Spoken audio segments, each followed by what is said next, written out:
Boa tarde a todos. O Instituto dos Magistrados do Brasil se sente honrado, no final da tarde de hoje, dia 18 de maio de 2023, em receber o professor José Eduardo Tostes. Ele possui 42 anos no mercado de consultoria, com ênfase nas áreas da contabilidade, na área financeira, sendo que, nos últimos 18 anos, ele se especializou em perícias contábeis, econômicas e atuariais. Formado em economia pela UF e em administração judiciária pela EMERGE. Professor José Eduardo, a palavra está com o senhor.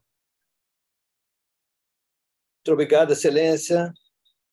Boa tarde a todos. O professor, no caso, é uma delicadeza de Vossa Excelência.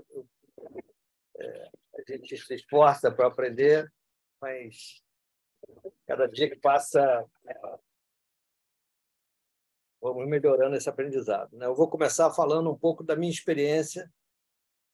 Como o senhor falou, são 43 anos de experiência. Eu comecei a fazer economia na Universidade Federal Fluminense em 1978, e naquela época, diferentemente hoje em dia, a garotada queria sair de casa. Hoje os meninos ficam em suas casas aí até 30 e poucos anos, e eu queria casar, queria sair de casa, fui para a UF fazer economia e já comecei a procurar emprego. E desesperado porque batia as portas de vários lugares. Meu pai era advogado da Mesbla, muito conhecido, meu tio Olavo, desembargador, me indicaram a vários lugares, eu fui muito bem recebido e perguntaram: qual a sua experiência? Nenhuma, estou estudando. Acabei de entrar na Universidade Federal Fluminense, tenho um currículo bom, escolar, mas experiência igual a zero. E eu vi que era muito difícil.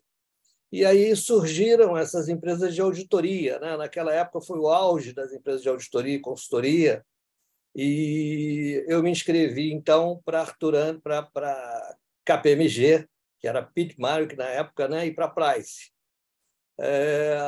Arthur Andersen diziam que era muito difícil o processo, que era muito rígida as regras, que só tinha terno cinza e preto. Eu fiquei um pouco assustado com aquilo, porque vinha da Fluminense, e falei, bom, vou tentar Price e KPMG.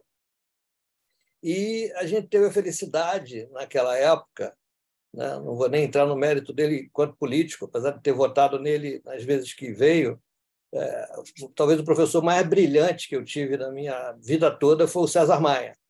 Ele dono de uma retórica, um cabedal assim, na área de economia fantástico.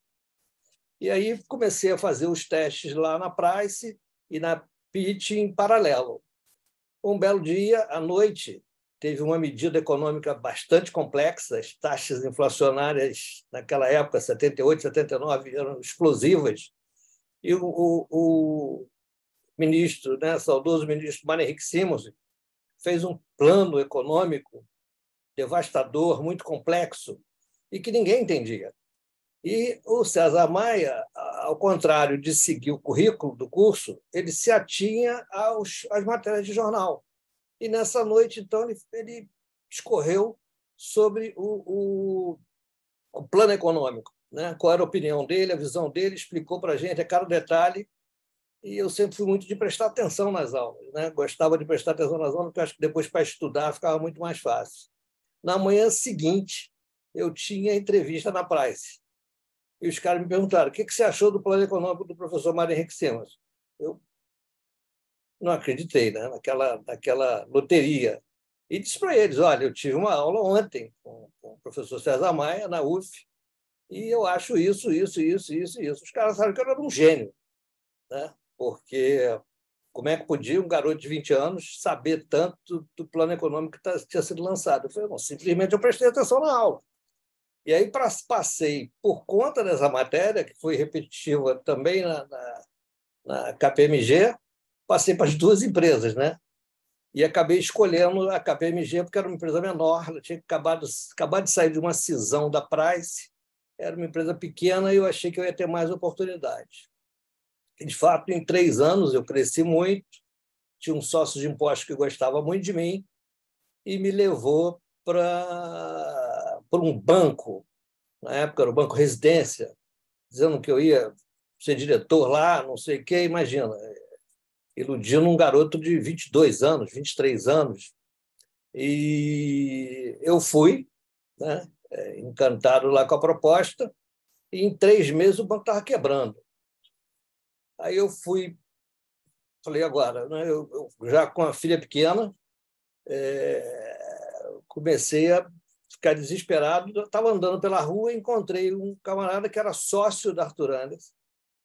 E ele estava com um amigo, eu não me lembro exatamente quem, e perguntou: você é o Tostes, que trabalhou na Price, trabalhou na KPMG?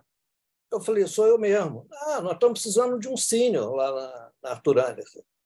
Você quer fazer uma entrevista? Eu falei: só sou agora. Aí marcou para o dia seguinte, fomos para lá, eu entrei para Arthur Andersen. Naquele mesmo dia, o cara fez 2 perguntas, talvez as 2 únicas perguntas que eu soubesse responder em matéria fiscal. E eu respondi e passei para lá. E aí fiquei na Arthur Andersen até 1988. Quer dizer, foram aproximadamente 10 anos aí de auditoria. E essas empresas grandes, né, muita política e tal, eu gostava mesmo de trabalhar, de estudar, de desenvolver clientes.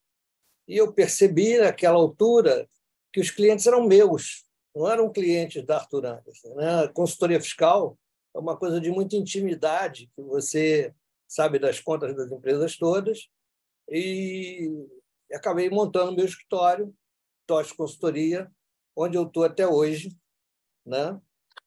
E aí por volta dos anos 2000, eu encontrei um amigo na rua, que era perito já, e me perguntou por que eu não descambava para essa área ou investia nessa área de perícias, porque eu tinha um network muito grande, enfim, tinha muito conceito com os advogados, e eu passei a estudar para isso, me apresentar a juízes e comecei essa carreira em 2000.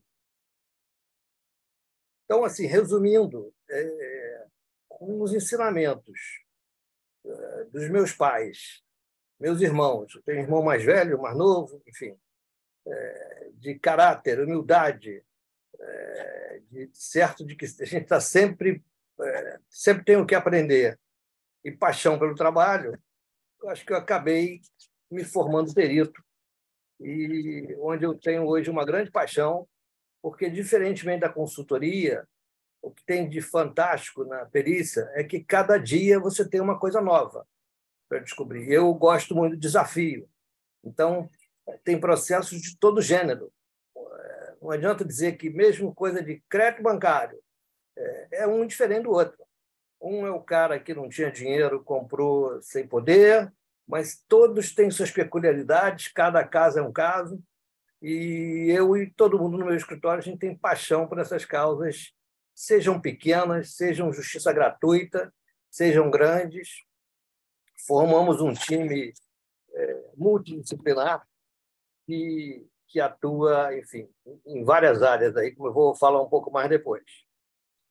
E aí, como diz a perícia, né? A perícia vem do latim, de peritia, né? Significa conhecimento proveniente da experiência, que eu acho que eu adquiri nesses anos todos.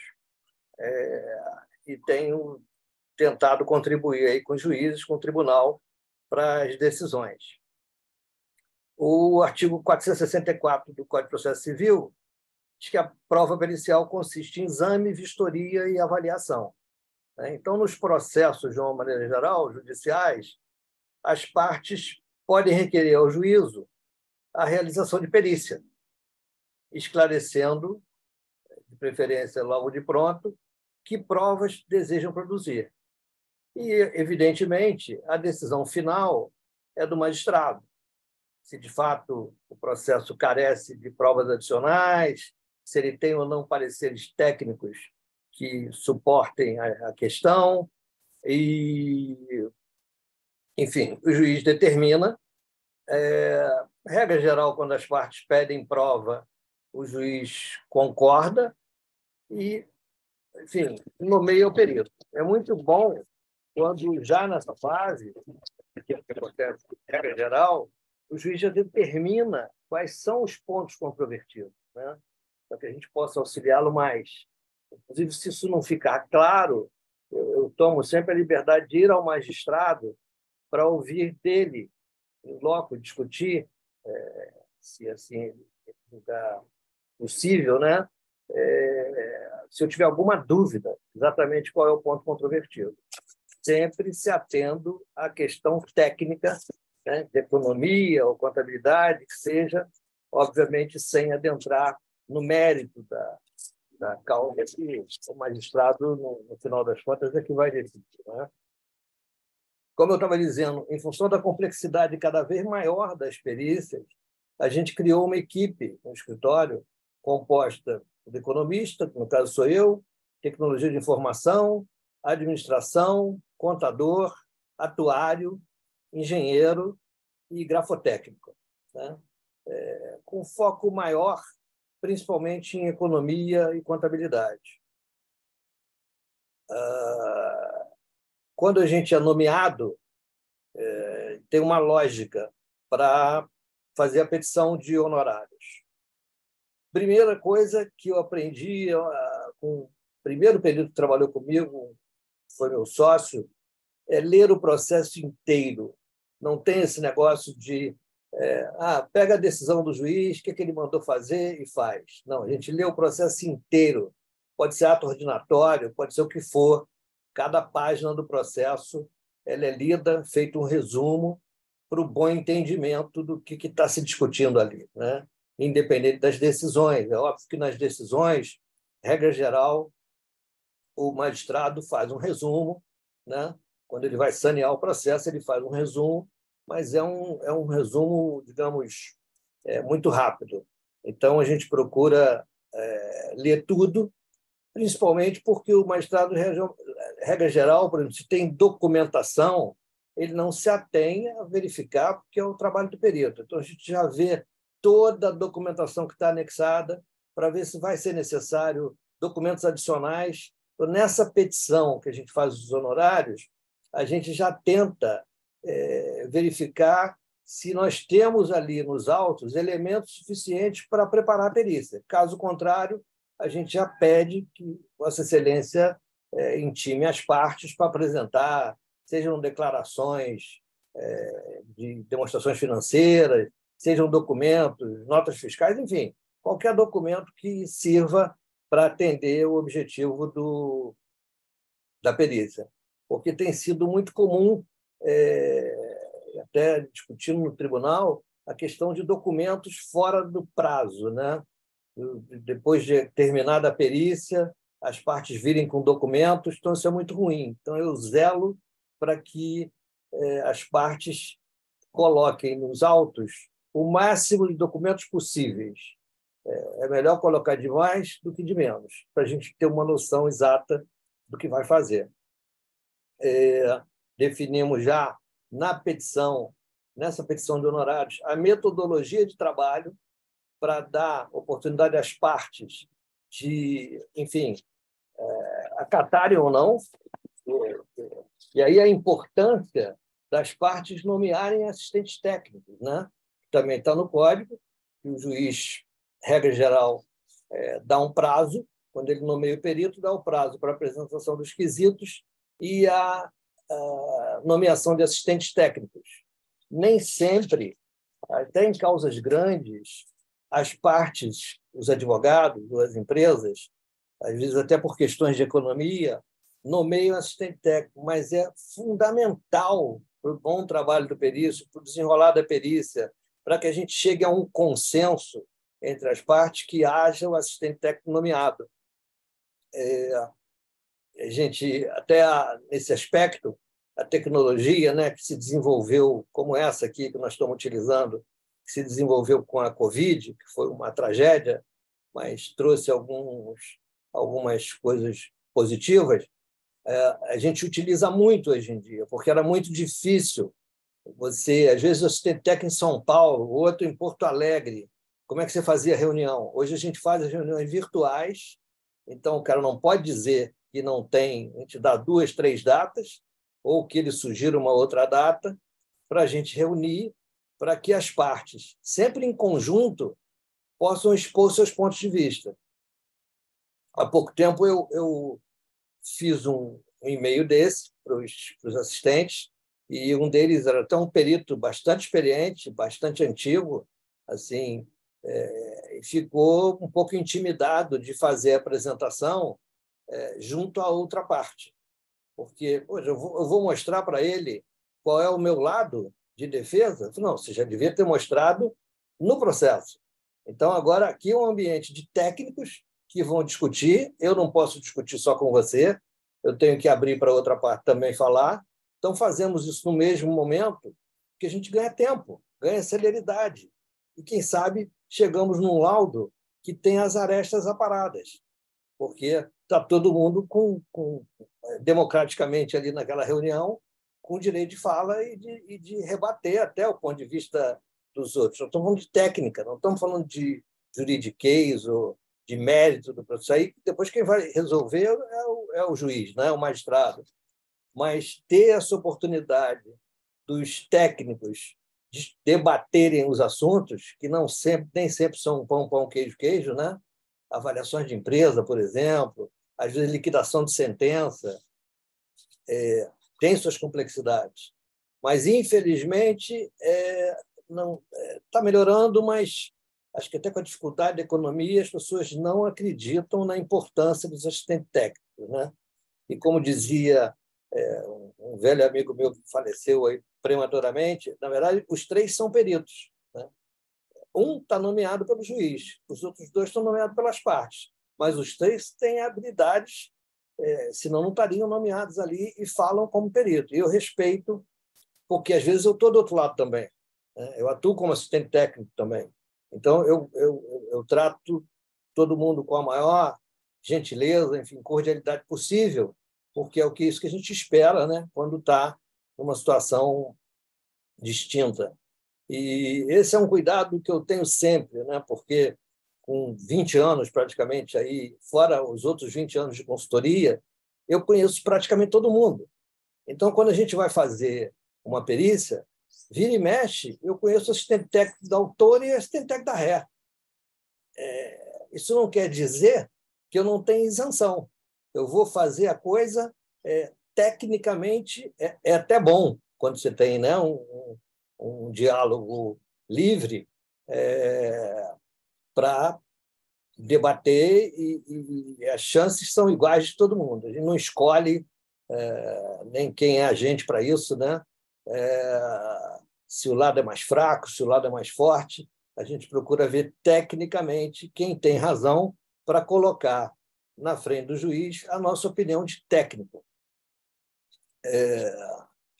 E nessa linha, né, complementando, só para finalizar, os assistentes técnicos, eles podem, e aí foi aí que eu rebati esse perito antigo, ele pode entregar para o perito até um laudo, que ele julgue o laudo adequado, desde que compartilhe com a outra parte, né? Quer dizer, não pode ser uma coisa feita com duas partes, tem que ter o perito e as duas partes em conjunto para avaliar o que o outro disse, ele tem direito de resposta, enfim. E principalmente a gente avaliar se faz sentido, né?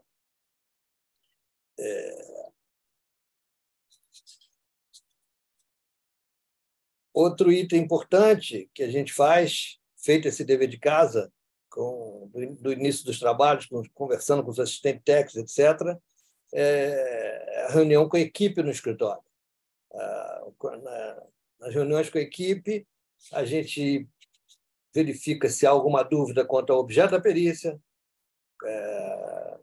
na análise técnica e científica, se ficou alguma dúvida, a indicação do método utilizado e resposta aos quesitos. Sempre lembrando que o perito não pode ultrapassar os limites da sua designação, de avaliar a questão técnica, né, sem emitir opiniões pessoais que excedam o exame técnico ou científico do objeto da perícia. Dentro desse contexto, eu procuro sempre concluir o laudo, dar a minha opinião, mesmo que tenha duas possibilidades, digamos, né, de interpretação de um contrato. Eu boto, se Vossa Excelência entender que é dessa maneira, o resultado seria tal. Se Vossa Excelência entender que é de outra maneira, o resultado seria outro. Para já adiantar, porque senão isso volta para esclarecimentos. O laudo pericial, a gente faz um índice, e daí a importância de ter lido todo o processo, porque às vezes o processo se arrasta 20 anos, e aí chega numa fase de liquidação de sentença. Não é incomum, na hora da liquidação de sentença, uma das partes fazer quesitos que não tem nada a ver com o que transitou em julgado. E, às vezes, passa pelo juiz e a gente é obrigado a responder que essa matéria já foi discutida no tribunal, ou o que seja, e que não faz mais parte do cálculo. A liquidação de sentença tem que obedecer o que está lá determinado na sentença, e não vir com novos argumentos que não cabem mais. Então, quando a gente conhece o processo todo, porque às vezes passa até de juiz para juiz, né? Processo de 20 anos, por exemplo, vai para o tribunal, volta ao tribunal, vai para o STJ e volta para o juiz. Então, a gente faz esse resumo de todas as decisões de uma forma cronológica até chegar na decisão que determinou a perícia ou o cálculo de liquidação de sentença.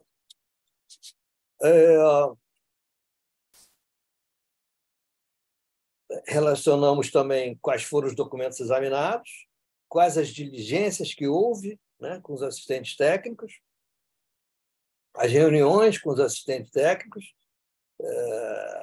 se for o caso de diligência nas empresas, às vezes é necessário até a intervenção do juiz para que a empresa abra a contabilidade para a gente, porque empresas grandes às vezes têm questões de sigilo, etc. E os exames periciais que são efetuados. Nesse caso, é muito importante esses exames periciais, porque, não raro, os processos têm quesitos exaustivos. A gente pega, às vezes, processos com 100 quesitos de um lado, mais de 100 do outro. Então, na hora dos exames, vamos responder a todos, né? A menos que o magistrado tenha desconsiderado algum, que não é comum. Então, nos exames periciais, a gente procura fazer uma amarração que já responda aos quesitos de uma maneira geral, né? Para não ficar uma coisa confusa, porque o quesito, às vezes, acaba confundindo a perícia, né? Então, nos exames periciais, aqueles quesitos mais importantes a gente já aborda.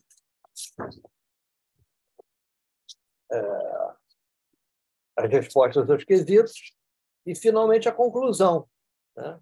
A conclusão ela tem que resumir os aspectos mais relevantes da perícia, deve concluir com a questão técnica discutida na ação, de preferência já com o cálculo, né?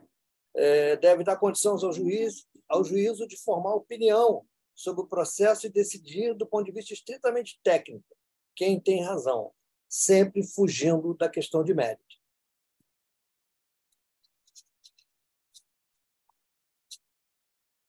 Excelência, eu acho que é basicamente o que eu tinha para dizer. Acho que, não sei se eu acabei acelerando um pouco demais aqui. Não, a exposição foi concisa, mas bastante clara e trouxe muitas informações. Eu vou fazer uma pergunta aqui, aí eu se sinta à vontade para, aspas, prestar os esclarecimentos, fecha aspas. Sim. Por quê? Porque, muitas vezes, após a perícia, há necessidade de prestar esclarecimentos. Eu, como magistrado, já tive oportunidade de ter requerimento das partes interessadas, no sentido de que o perito comparecesse a uma audiência especialmente designada para prestar os esclarecimentos que a parte desejava, não é? Então, eu vou indagar para o senhor. O senhor entende que a melhor forma de atuar do perito seria comparecer a uma audiência de viva voz, prestar esclarecimentos verbais, ou que seja sob a forma de quesitação suplementar, que vá para ele na tranquilidade do escritório dele e preste informações por escrito? Não, eu não tenho dúvida, eu, com a minha experiência, até porque se eu não dominar o assunto, eu não vou me prestar a fazer o laudo, eu prefiro verbalmente. Porque a pergunta do senhor foi extremamente importante, porque às vezes a gente faz um laudo. Eu tenho um laudo que eu fiz em 2018 e que até hoje eu estou prestando esclarecimentos, exatamente por causa disso. Quisera eu, o juiz tivesse designado uma audiência para que se esclarecesse tudo lá em loco. Acho que é muito mais efetivo. As partes levam seus assistentes técnicos e vamos debater lá diante do juiz. Eu já fiz isso, já tive caso de juiz, e aí, na audiência, ele já deu a sentença em cima das dúvidas que ele tirou na própria audiência. Eu acho muito Perfeito. melhor. Esse é um assunto assim, extremamente sensível, né? É, Então, por isso que eu trouxe ele à baila aqui. Agora, não, acho excelente. um outro Sim, assunto que aí não é sensível. Só vou pedir um esclarecimento para o senhor, porque muitas vezes as partes e até mesmo profissionais da área jurídica confundem, tá? A atividade do contador como auxiliar do juízo, tá? E do perito contábil. Não é? Eu uhum, trabalhei em vara de família por muitos anos e a minha vara tinha competência para tratar de interdição. E sempre quando tem a interdição, o caminho natural é uma prestação de contas, por conta do sim. curador, não é? E esse curador ele faz uma planilha de receita e despesa, junta todos os comprovantes e a gente manda para a contadoria, para a conferência. Não é? Muita gente entende que isso daí é uma perícia contábil. Me parece que não seja. Aí eu queria indagar do senhor essa atividade do contador judicial de conferência de papéis, com números, evidentemente, de gastos e entradas e saídas, despesas, receitas, tá? Com a atividade propícia de um contador numa perícia judicial. Muitas vezes, isso acaba virando uma perícia porque o contador se diz limitado, né, para avaliar o que está sendo discutido, e isso acaba se tornando uma perícia. Mas, se for uma questão, eu acho que a prestação de conta devia ser objeto de uma perícia, né? No caso de prestação de contas. Se ela não havia sido feita, porque ela tem que ser na forma contábil, né? E tem que abrir para as partes se manifestarem. Acho que depende muito do caso. Eu já vi cálculos excelentes de contadores judiciais, de não deixar dúvida, de, às vezes, vir para a gente fazer uma perícia e a gente verificar que está correto. Não sei se eu peguei bem a questão que o senhor Não, a levantou. ideia é justamente fazer a distinção do que seria uma mera conferência de planilha com recibos acostados, não é? Uhum. Uma perícia em que se apure uma situação realmente controvertida. Sim. Não É, é? é porque, às vezes, essa questão de recibos acostados não é tão simples quanto parece, né? Ela tem que ser na forma da lei da contabilidade, ela tem que ser no regime contábil, de débito e crédito. Então, ela pode ter alguns detalhes que fujam à competência meramente do contador, né? Sim, então os cálculos simples podem ser feitos pelo contador como auxiliar do juízo, como mera conferência. A partir do instante que surge uma questão mais complexa ou controvertida, o ideal é fazer uma perícia no sentido técnico da É, palavra. isso, eu acho. E uma coisa É. importante, se o senhor me permite, que o senhor falou até aí, dessa questão de contador e tal, eu acho interessante essa questão da perícia, e trabalho muito para juízes de comarcas pobres, né, como Alcântara, e dá muito prazer isso também, sabe, de fazer perícia para quem não pode pagar, né? E sem necessariamente puxar a sardinha para essa pessoa por ela ser pobre, mas esse direito que a justiça dá, né? De quem não tem condições de buscar seus direitos através de uma perícia e tal, a gente gosta muito da mesma importância do que se fosse uma perícia milionária, etc. porque, no final das contas, como dizia meu pai, quem não vive para servir não serve para viver. Então, a gente gosta de atender. Tinha um carinho enorme lá pela doutora Denise, a juíza lá de Alcântara. Ela agora parece que mudou de ramo, e conversava muito com ela sobre as causas e tal. É bom isso também, quando o juiz toma a iniciativa de ligar para o perito para tirar uma dúvida. Eu me sinto, além de lisonjeado, acho muito bom, porque agiliza o processo, né? A gente acaba todo mundo tirando proveito disso. Sim. Vidal, nós temos pergunta da plateia, da assistência? Desembargador Jean, até o presente momento não temos perguntas. Então, tá bom. Eu vou continuar chamando de professor José Eduardo, porque o senhor está nos ensinando muito. Né? Muito então, obrigado. Eu vou passar a palavra para o senhor esclarecer um pouco mais sobre a formação de um perito nesse século XXI, em que a gente tem um aparato tecnológico muito grande à disposição da gente. Né? Acredito que existam programas contábeis hoje que facilitam muito o trabalho do profissional da contabilidade. Né? Então, se o senhor pudesse falar um pouquinho sobre a questão da informática, tecnologia no ramo da contabilidade, como que isso auxilia o trabalho do perito, seria interessante. Não, auxilia demais, né? Hoje os sistemas são todos integrados na Receita Federal, então não tem mais aquela coisa de livro fiscal, né? Quando a gente tem que olhar a contabilidade de uma empresa, principalmente empresas grandes, é extremamente fácil. Se o juiz assim determinar, recentemente a gente teve uma diligência numa empresa grande e está tudo ali à disposição, né? Com muito mais rapidez do que era antigamente. O problema são as empresas de médio para pequeno porte, né? Que tem aquelas declarações extremamente simples, né?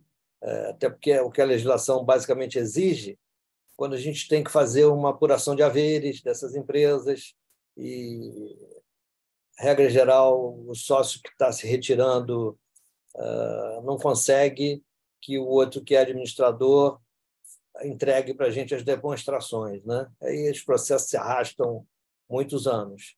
Mas, no que se refere às grandes empresas, sem dúvida, os sistemas contábeis hoje são fantásticos, desde que a empresa se disponha a mostrá-los, né? Ok, entendi. Vidal, temos alguma pergunta agora? Desembargador Jean, temos sim uma pergunta, e também o desembargador Antônio Carlos Esteves levantou a mão, creio que ele deseja a palavra. Ok, então vamos passar primeiro a pergunta, e em seguida a gente passa a palavra ao desembargador Antônio Carlos Esteves, uma pessoa muito querida aqui do MB. Perfeito. Pergunta do Cristiano. O magistrado avalia quando a controvérsia técnica efetivamente existe?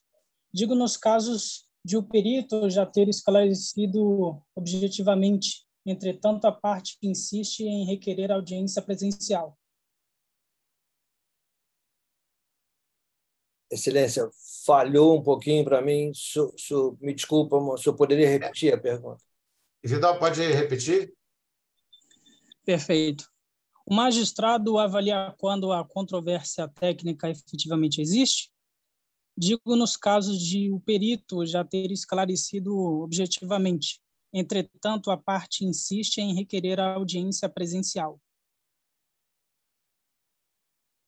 Eu não tenho, como eu disse, nada a opor a uma audiência presencial, né? Porque se a gente fez o laudo, a gente está consciente do que está ali resumido. Não sei se foi essa a pergunta exatamente. Vamos então passar a palavra ao nosso colega e grande amigo, não é? O doutor desembargador Antônio Carlos Esteves. Muito obrigado, senhor doutor desembargador Jean Saad, uma das glórias da nossa magistratura. A confiança que nós temos no senhor acresce muito a sua responsabilidade. Eu participo de sessões que não são minhas para aprender, porque eu sou um eterno estudante. E o doutor professor José Eduardo está prestando este favor a mim. A vontade que eu tenho é de perguntar quanto é Imagina, Excelência. para pagar. Mas há duas questões que não são longas, são razoáveis.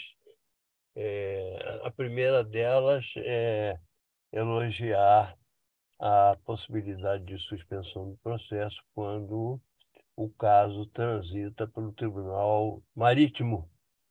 O Tribunal Marítimo é algo que ainda figura como mistério nas, nas lides do ramo. Como o Tribunal de Contas também. Às vezes, quando entra o Tribunal de Contas, as pessoas não sabem o que é o Tribunal de Contas. Ainda mais aqui, que nós temos o Tribunal estadual e temos o Tribunal Municipal. São dois só. É só Rio e São Paulo que tem. Bom, mas o fato é que a primeira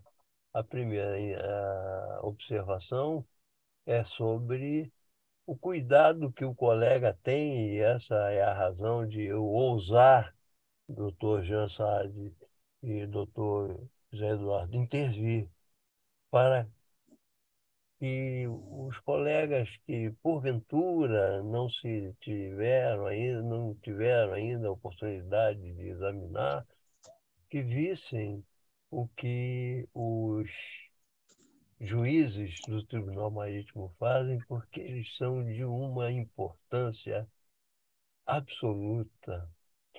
Este é o ponto. Não vou me alongar nele, porque senão nós teríamos que fazer uma outra palestra.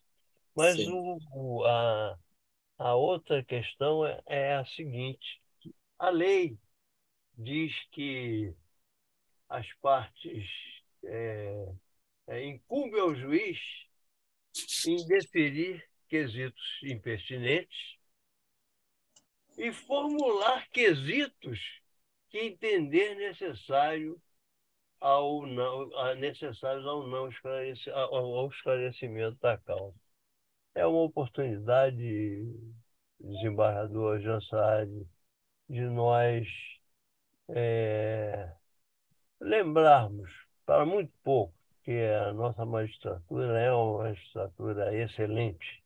Excelente, é uma das melhores do país, não há sombra de dúvida, mas às vezes a gente aguarda o que o perito vai falar e decide com o que o perito falou, sem que ele tenha a sua própria formação do pensamento. E este artigo que eu acabei de mencionar, que agora é o 470, inciso 2º, o que acontece? Ele é muito pouco usado. Eu, durante minha época de juiz, eu vi muito pouco o juiz indagar do perito. Mas, doutor perito, por favor, e quesitar. E fazer o quesito também. É muito difícil que isso aconteça, porque, e aí está a razão de minha interveniência, desembargador, é porque confia-se no trabalho do perito a tal ponto que se decide pelo que o perito disser. E muitas vezes é com acerto, porque está sobre a mesa do Dr. Peterson um livrozinho azul, se o senhor tiver oportunidade, peça, ele tem 2 volumes lá, peça um para o senhor, porque fala sobre perito e eu sou o prefaciador do livro. Mas são esses dois pontos que eu estou trazendo para que, se o professor José Eduardo quiser mencionar alguma coisa a respeito deles, ou se nada houver, pelo menos ficou a advertência da minha experiência como magistrado e que consta da lei. Muito obrigado, desembargador, pela oportunidade de intervir na sua presidência. Foi uma honra ouvi-lo. E eu vou devolver a palavra, então, ao Vidal para saber se tem mais alguma pergunta que seja pertinente com o tema que nós tratamos aqui hoje. Temos sim, desembargador, surgiram mais algumas perguntas. A primeira, a experiência forense tem demonstrado que, com relação à perícia médica, tanto o juiz, advogados e partes se sentem perdidos em razão à própria natureza da perícia, com nomes técnicos e de difícil compreensão. Nestes casos, seria prudente a nomeação de 2 peritos com vistas a maior transparência?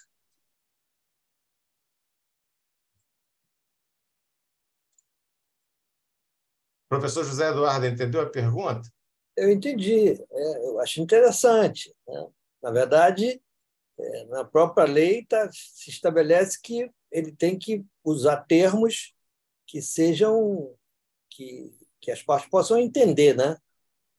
É lógico que tem vezes que não consegue traduzir isso para um linguajar corriqueiro, mas eu acho que um médico experiente ele tem maneiras de fazer traduzir aquela terminologia dele para que qualquer leigo compreenda, né? Mas, caso contrário, eu acho que um outro perito também é bem-vindo, que seja contábil, que seja um economista, dependendo da causa, né? Essas causas médicas podem ser causas de grande vulto, né? E aí essa interação, quanto mais cabeças pensando, né? Eu sempre parto desse princípio, sempre melhor. A gente no escritório não tem problema de dividir. Às vezes sou até criticado por algumas pessoas. Pô, mas você foi nomeado perito, está usando outros 2 aí para trabalhar com você e você vai dividir por 3? Eu falo, nós somos 3 pessoas. Eu vou assinar o laudo, mas os caras têm a mesma responsabilidade que eu. Não tem problema nenhum com isso.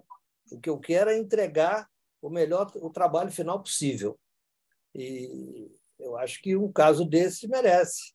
E só para responder um pouco o que o desembargador, se o senhor permitir, Sim. O desembargador Antônio Carlos tinha falado, eu sinto muita falta também disso, do quesito do juízo, né? Era mais comum, já foi mais comum. Eu já peguei uma época em que o quesito do juízo, para mim, é o mais importante, né? O mais importante até do que as partes, porque, obviamente, o juiz só vai perguntar quando ele tiver conhecimento para perguntar. Ele não vai perguntar algo fora do que ele conhece. Ajuda muito na questão até da controvérsia. Ele determinar, através de quesitos, aliás, são os primeiros que eu respondo, os quesitos do juízo e depois os quesitos das partes. Se eu conseguir responder os quesitos do juiz a contento, eu já vou me dar por muito satisfeito. Mas é uma pena. Hoje em dia, realmente, a própria... É um volume de processos também que essas varas têm, acumulam, né? O senhor sabe melhor do que eu. É difícil, mas os próprios pontos controvertidos, mas aí eu sempre tomo a liberdade, vou no juiz e busco entender com ele melhor, se não estiver muito claro, porque às vezes remete para uma decisão lá de 10 anos atrás, que a perícia ficou em suspenso, enfim. E eu tento tirar as dúvidas o máximo possível para responder. O quesito do juízo, para mim, é fundamental. Ok. Vidal, mais alguma pergunta? Sim, desembargador. Pois não. Havendo uma omissão intencional de uma das partes acerca de algum documento ou informação, o perito adentra nesse mérito e aponta tal ocorrência no laudo?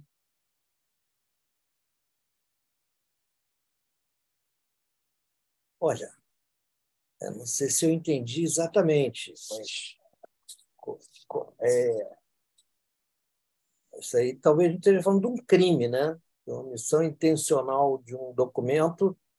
Eu primeiro tenho que saber qual é o tipo de documento que está sendo omitido, né? Porque, na verdade, o magistrado ele tem o poder de fazer com que a parte apresente. Eu posso solicitar, se esse documento de fato for relevante para consumar a perícia, né? Eu peço que o magistrado se digne a intimar a parte para que apresente. Mas não tenho poder de obrigar, né, a outra parte a apresentar, né? Só o magistrado. Vidal, mais alguma? Sim, desembargador. Pela legislação atual, o perito deve ter ensino técnico ou superior, mas vi na internet que será exigido que o perito tenha pós-graduação. Confere? Olha, isso eu tenho pós-graduação, tenho graduação, mas a mim parece que o perito é o perito de confiança do juízo, né? Ele tem que estar hoje registrado no Sejude. Eu não sei te dizer exatamente quais são os pré-requisitos. Eu sou registrado já há muitos anos, mas não tenho certeza que precise ter graduação. Eu acho que a experiência profissional dele pode dar ao magistrado o poder de nomear, mas confesso que eu não tenho certeza. Muito bem. Mais alguma pergunta, mas que seja pertinente ao tema que o nosso palestrante está desenvolvendo? Sim, temos mais uma pergunta. No que tange aos esclarecimentos requeridos pela partes, que em alguns processos solicitam reiteradamente, mesmo a conclusão sendo clara. Nesses casos, o magistrado pode avaliar a real necessidade de mais esclarecimentos? Está falhando a sua ligação para mim, eu não consegui entender a pergunta toda. Você pode repetir, por favor? Perfeito. No que tange aos esclarecimentos requeridos pelas partes, que em alguns processos solicitam reiteradamente, mesmo a conclusão sendo clara. Nesses casos, o magistrado pode avaliar a real necessidade de mais esclarecimentos? Seria um excesso de esclarecimentos em cima de esclarecimentos, não é? Para poder procrastinar o andamento do feito. Me parece que a ideia da pergunta seria essa. O perito apresenta um laudo, a parte pede esclarecimentos, ele responde, aí vem outro pedido de esclarecimento em cima da resposta e se eterniza esse procedimento. Me parece que é essa a pergunta. Não, o magistrado é soberano para decidir e pode liquidar o assunto, né? Eu acho que se a conclusão está clara, se não resta mais dúvida, é o que o magistrado normalmente faz. Eu busco até, quando são esses casos, vou despachar com o juiz para explicar, excelência, não há mais o que esclarecer, a menos que ele me diga que não concorda com isso, ele vai decidir em cima do laudo. Então, o mais correto tecnicamente seria que a parte impugnasse o laudo e não continuasse insistindo em pedir mais esclarecimentos e mais esclarecimentos, não é isso?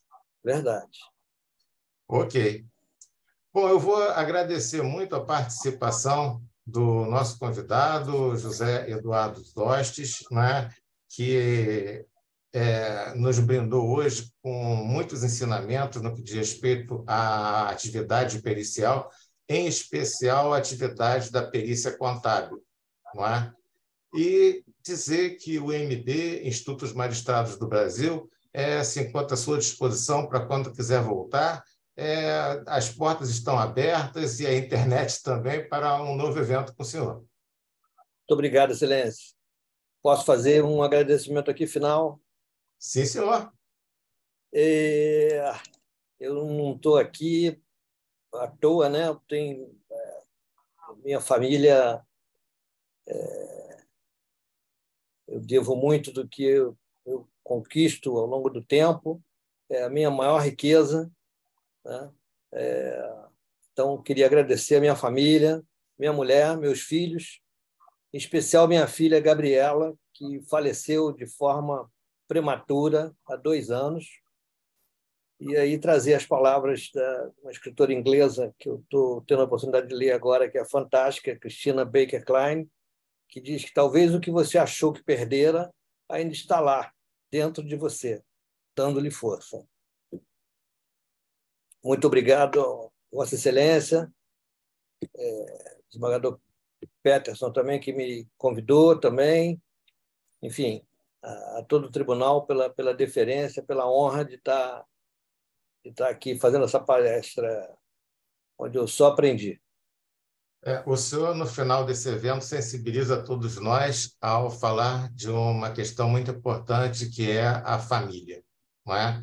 Diz a Constituição que a família é a base da sociedade. Então, eu achei muito importante essa colocação sua ao final do nosso encontro. E fica aqui o meu muito obrigado. Muito obrigado, Excelência. Ok. Tuas ordens, senhor.